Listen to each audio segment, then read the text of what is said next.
Hello and welcome. We're at the track covering the Sport of Kings. Coming up, a surprise result in the Trinidad and Tobago feature. A more predictable outcome in Barbados in the main event there. And in Jamaica, Melissa Ward, the latest woman making the headlines as a jockey at Caymanas Park. Trinidad and Tobago is where we start though.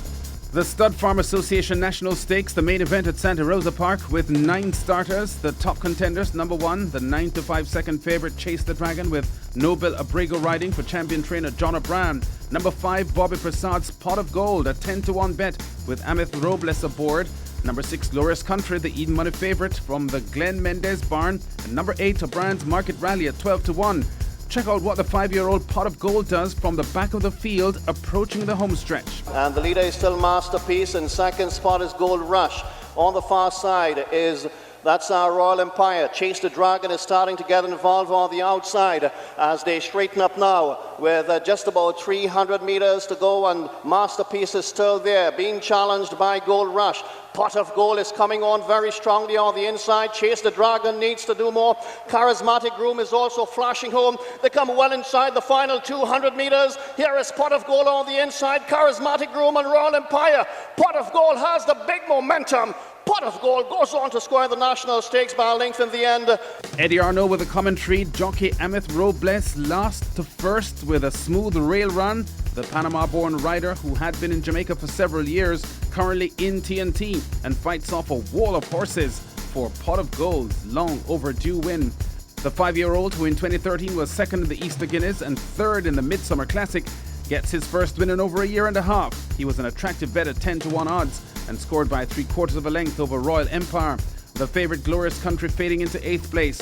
Trained by Bobby Prasad for owner Kabita Prasad, the Poon Tip Stud Farm bred Pot of Gold clocks 1 minute 55.80 seconds in victory for 9 furlongs. In Barbados, the season's Greetings Handicap was the main event at the Garissa Savannah racetrack. Let's pick up the action with commentator Dean Springer mid-race with champion jockey Anderson Tom Trotman in front aboard Liz Dean's fancied 3-1 bet. It is Dazzling David who's just the leader from the outside. Wildcat T on the inside. Joshua is next. The one on the outside of Joshua followed is Ranalki Red. Giovidi yet to fight his best ride. Lucky Me will have to do a lot more. AP Vincier will have to sprout wings to win from here. They're inside the quarter pole and there are no more turns. And it's Dazzling David in the outside. Here's Joshua the Grand Red. Joshua no swoops through and picks it up. It's Joshua and Dazzling David. Joshua from Dazzling David. Joshua on the strong hand right. Dazzling David right hand encouragement. But Joshua's going to report home. Wins it now. Just about a length. Going off as the 8-5 favourite. No stopping the consistent Joshua. Pulling clear in deep stretch on the jockey Antonia Whitehall. The score over Dazzling David by 1 1/4 lengths. Stopping the clock for 5.5 furlongs. In 106.20 for trainer Boston John, the 4-year-old gelding bred and owned by George De Beer Davis.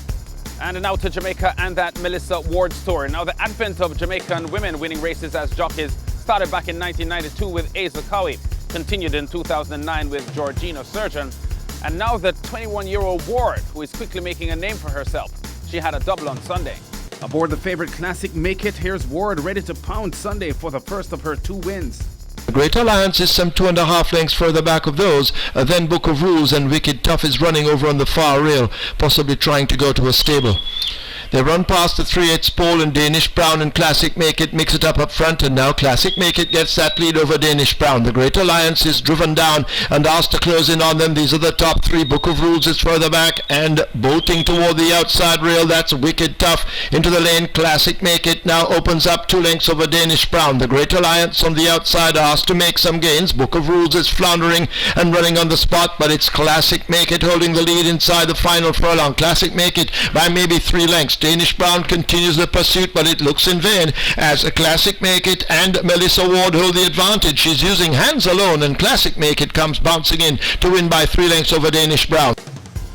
Confidently ridden by Melissa Ward, Classic Make It outguns the 6-1 shot Danish Brown and wins the maiden condition event over 5 furlongs by 3 lengths as the 4-5 favourite in 104.60 for trainer Lance Richards and owner Millennium Stables. Ward would complete her double 2.5 hours later. On the back of this darting move on the outside to lead in race 7 aboard the 2-1 bet, Power of the Cat. Allisonby on the outside, and Thunderheart has been relegated right through the field to last as the leaders now come into the lane. Power of the Cat on the outside, Fast and Flashy in the green cap. These two battle as they turn into it now. Less than a quarter of a mile to run. Power of the Cat has that lead over Fast and Flashy toward his inside. Exclusive Prince and Aldebaran now shaken up for run toward the outside. Time for a Cat over on the rail. That's War Hero and I'm Alright. Power of the Cat continues to hold a narrow lead. Fast and Flashy trying to get to him. Power of the Cat now put to the stick. Fast and Flashy over on the inside. Time for a Cat comes lunging late. It's Power of the Cat. Steering the 3-year-old Colt Power of the Cat home at 2-1 odds. Ward gets the win ahead of another rising new apprentice, Linton Stedman, astride Time for a Cat at 7-1. Bred, trained and owned by Carl Anderson, Power of the Cat clocks 109.40 for 5.5 furlongs in victory by a head. Make that 4 wins now, just about 10 weeks into her riding career. Ward becomes only the second female after Georgina Surgeon on this male-dominated platform to score a double at Caymanas Park. And Jockey's administrator Chandel Clark isn't surprised about her early success, given how resolute she had been at the Jockey's school. Determination, because when she just started out, as you saw, she fell, I think, once in a previous race, but that didn't hamper her. She continued. She went to the gym continuously. She continued to practice, exercise her horses in the morning. So it is her determination, her humility, and just her overall strength that will carry her in the future. It is her strong points that I believe will help to propel her and even to greater things as a personality, not just as a racing person, but a role model and a media personality in the near future.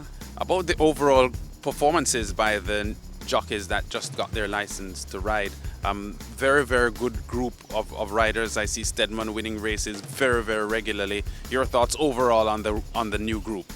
They are a great batch and I'm so proud as their apprentice master. I think the training that they received during the jockey school, it was well appreciated, and it is showing because they had some additions to this school, to the prior ones.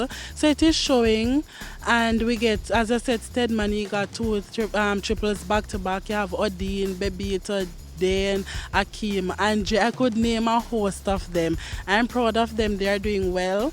They are riding disciplined too. You're not seeing a lot of disqualifications are calling up of them. So they're well, and I know they'll continue to do better inside of their apprentice years and beyond. And before we go, let's just wrap the weekend's Jamaica racing. Sunday's main event, the Joseph Armand Memorial Race, camouflaged with a stout effort in deep stretch on the jockey Paul Francis, holds on to win the 9.1 furlong event at odds of 3-1. Fighting off the 10-1 bet, Sir Biggs, camouflage, scoring by half a length, clocks 1:59.40 over 2 turns for trainer Delroy Spencer, who also owns the colt. Busy doubleheader weekend of racing Saturday and Sunday in Jamaica. Saturday's main event, the Andrew H.B. Aguilar Memorial Cup.